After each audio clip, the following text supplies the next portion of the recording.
As you can see on the bottom of your screen there, the breaking news at the SAWA is that 2 suspects have now been arrested in connection with the killing of 5-year-old Ditebogo Phalane in Soshanguve. In fact, Gauteng police are giving a media briefing outlining their investigations at the SAWA. It seems the police are taking questions at this point. Let's listen in. Since it was since they've been deployed last week on the 9th of May, just an update as to so far the situation in Soshanguve in general, for this specifically, but the success of the operation so far. Thank you. Okay. Right.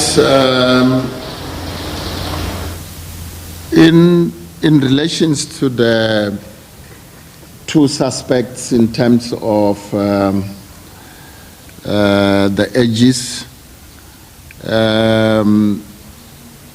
one would say, I was just trying to check on my notes here. It looks like these calculations is a challenge, because I know one is born in 1987, so you'll just make it out. So you'll make it out to say how many, what is the number of years. So the suspects' years ranges within that line, and we are very much convinced, because these suspects, as and when the team moves, they are the ones who have clearly also helping, the South African Police Service in terms of the lead. But would like also to thank the community out there, because we had this breakthrough through the collaborations and cooperations of the communities. The second question in Eldorado Park. Eldorado Park, we're having a special dedicated team which is deployed. Your anti-gang in a form of visible policing, anti-gang in a form of detectives, the crime intelligence. We are also having your public order policing. We're also having your tactical response team, Beret. So this is one of the area which we mainly focus on. It's just that I don't have on hand, statistical, but week in, week out, in Eldorado Park, more so, the recoveries of firearms, one will say it's amazing. Like during the course of this week, one suspect is arrested with a firing mechanism pen,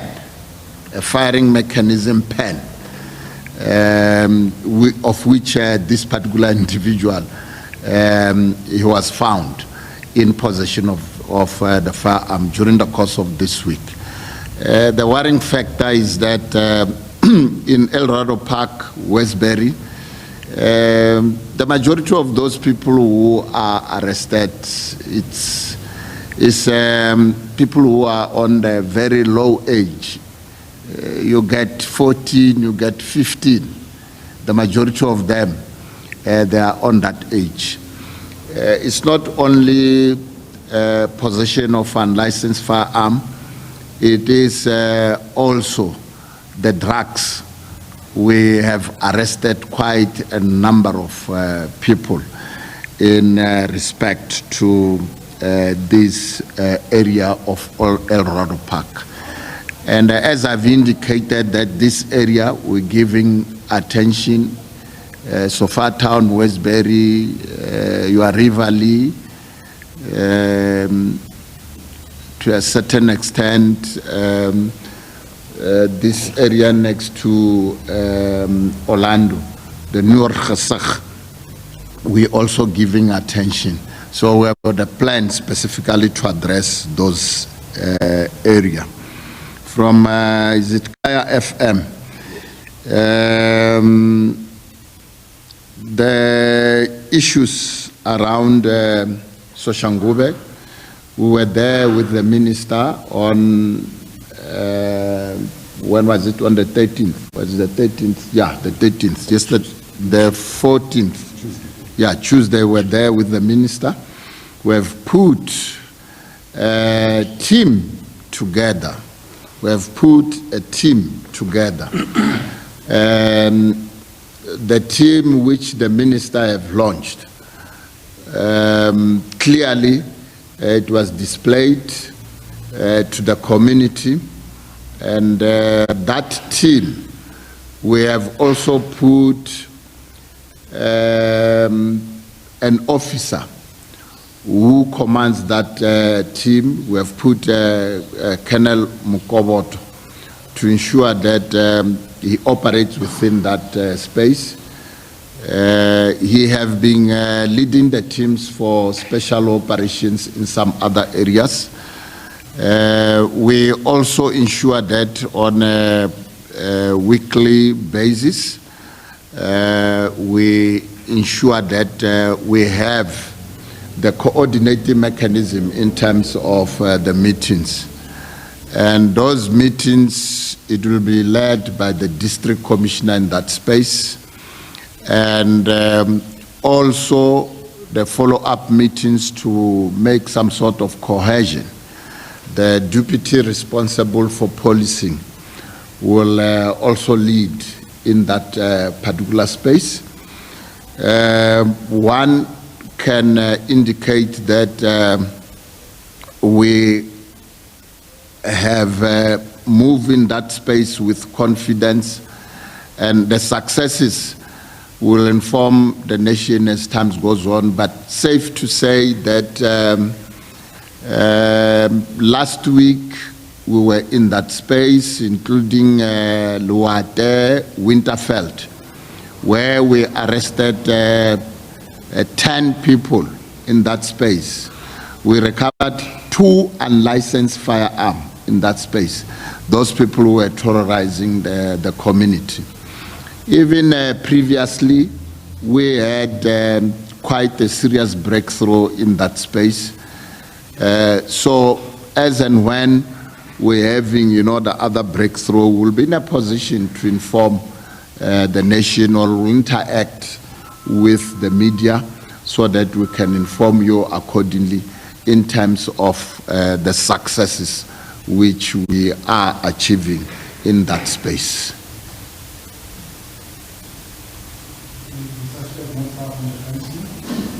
The suspect not far from the crime scene, yeah.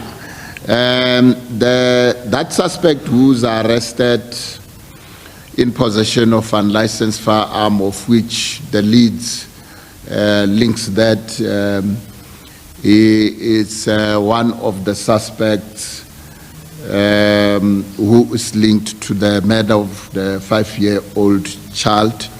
He was found on the street based on the information which we had. He was found on the section which is next to where the crime was committed. As he was found on the street, to say he stays there or he does not stay there, neighborhood, the team is moving forward with the investigation.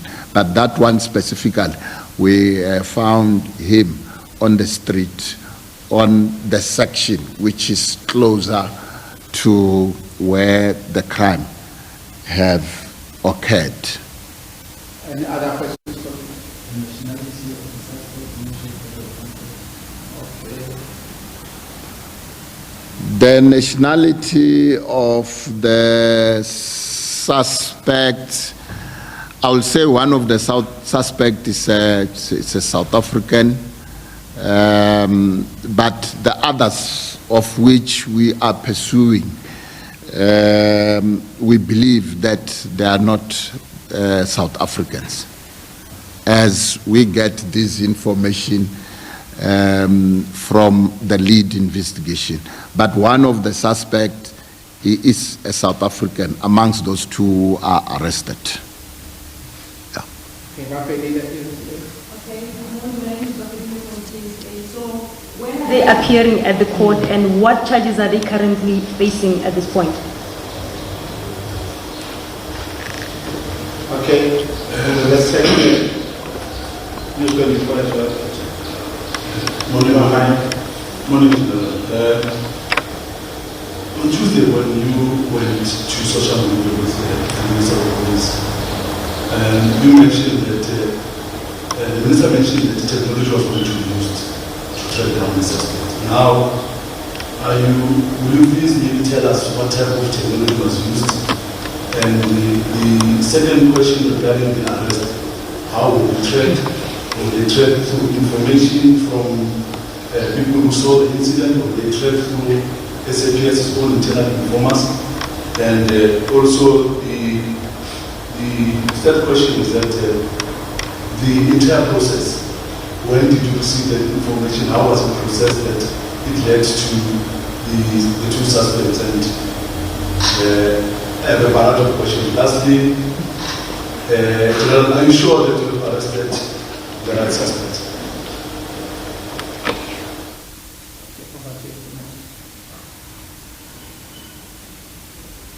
All right.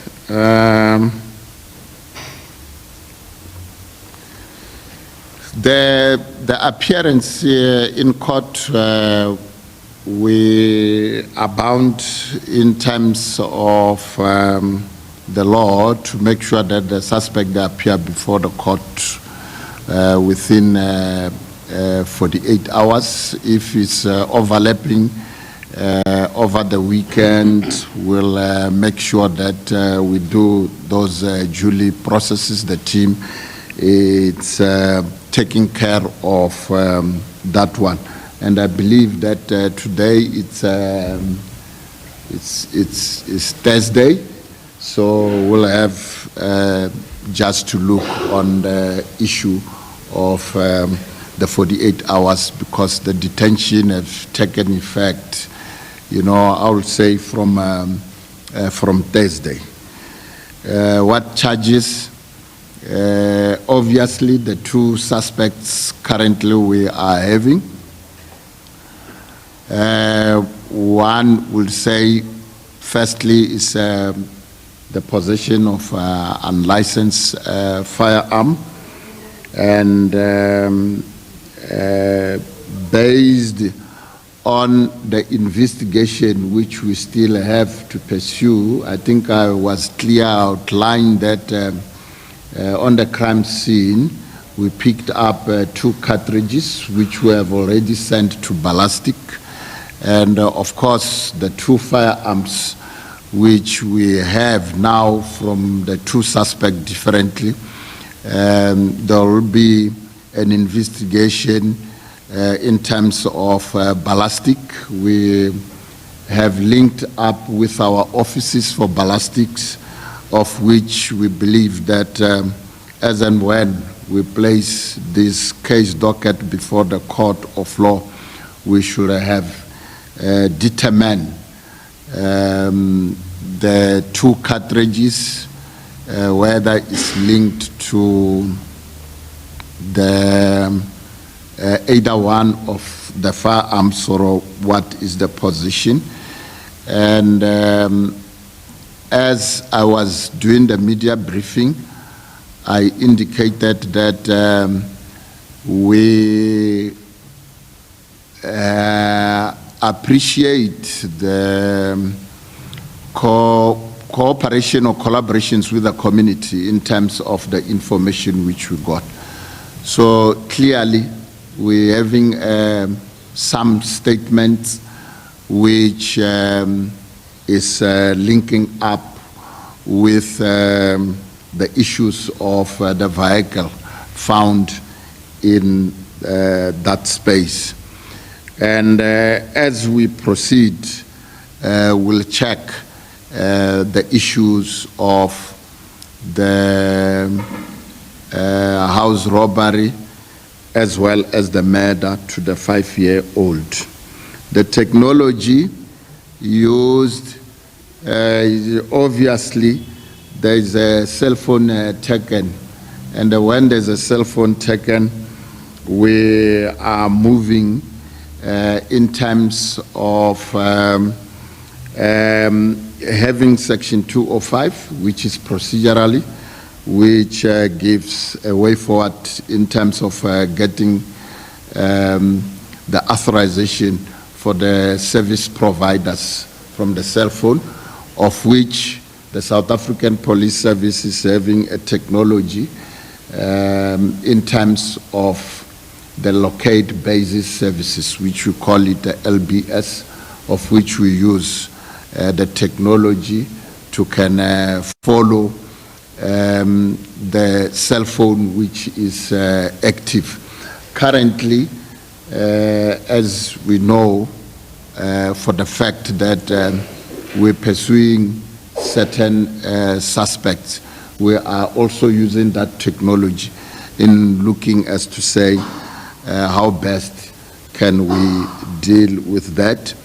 But safe to say, our collaboration is very strong with the other role players like the security industry, like the tracker.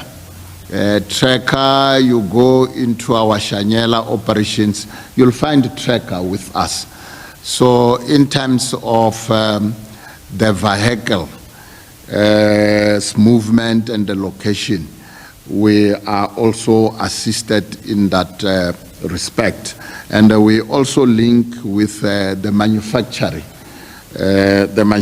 for the vehicle, to say in terms of the manufacturing, there's certain technology which they utilize, which we don't have to share, too much information out there. Otherwise, everyone will know to say, if you are doing this, this is what you're supposed to be doing.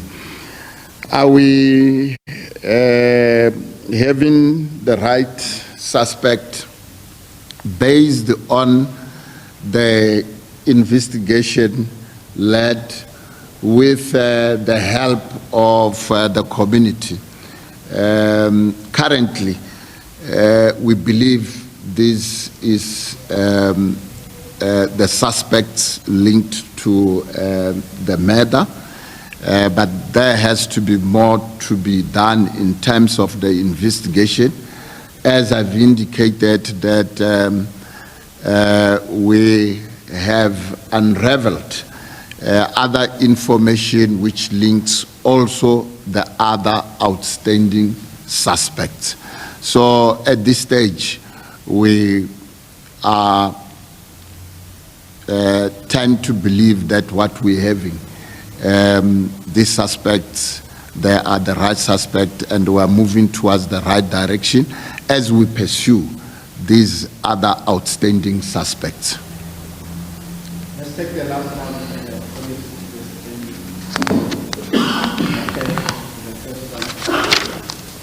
Okay.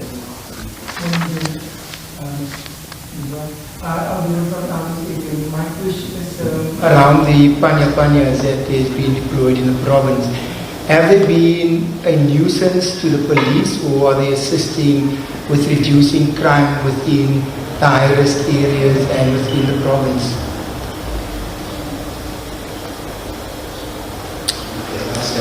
All right.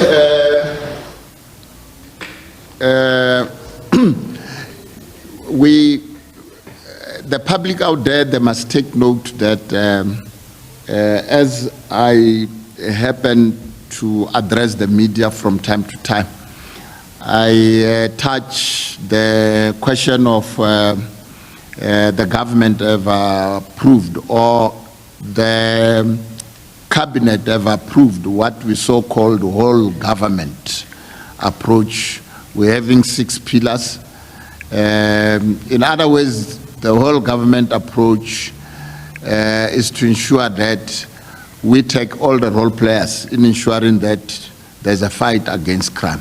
There's 6 pillars, of which the 6 pillars. The first pillar, as I put them, is an integrated governmental program, which is directed through the Provincial Joint Intelligence Structure, which I chair. In that concept, we make sure that we create stability within the province. And we make sure that we put the workforces together. For example, Gauteng Traffic Police with the 3 metros, we're having a complementary workforce of 14,000. And the Road Traffic Management Corporations, which is National Traffic Police, we're having over 130. So when you check the Panyas, which we call them Gauteng traffic wardens now, not crime prevention wardens, Gauteng traffic wardens. They are part of integrated governmental program.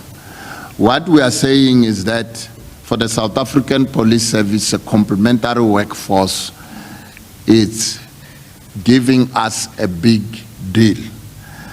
I'm saying this because when you look on the other pillar, community involvement, which is linked to Business Against Crime South Africa, E2 project, eyes and ears, the National Commissioner have signed memorandum of agreement.